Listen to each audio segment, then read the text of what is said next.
বিগত 3 দিন ধরে বিশাল একটা প্রবলেমে পড়েছিলাম। এই জন্মে ভাবলাম আর এত বড় পরিবারের সাথে আমার আর দেখা হবে না। তবে আমার যে কাছে আছে গপু, আমার গপু থাকলে তোমাদের সাথে দেখা অবশ্যই হবে আমার। তোমরা ভাবছো কি হয়েছে, তাই না? 3 দিন ধরে আমার অ্যাকাউন্টটা লক হয়ে গেছিল আর বুঝতেই পারছিলাম না কি করে খুলবো। অবশেষে আমার বর আর আমার প্রচেষ্টায় আমার অ্যাকাউন্টটা আজকে খুলেছে, আর আজকে তোমাদের জন্য আমি ব্লগ তৈরি করছি।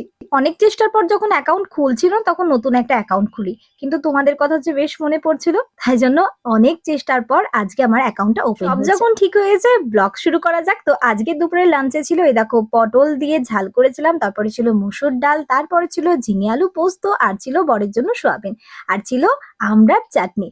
তো এই ছিল আজকে দুপুরের প্রিপারেশন। তোমরা যে আমাকে এত ভালোবাসো তাই জন্য হয়তো আজকে আমি ফিরে পেলাম আমার অ্যাকাউন্টটা। আর এই যে আমার গপু, গপু থাকতে আমার কিসের টেনশন, তাই না? তো চলো, যারা যারা নতুন আমাকে দেখছো তারা তারা অবশ্যই আমার চ্যানেলটাকে ফলো করে নিও। আর চলো টাটা।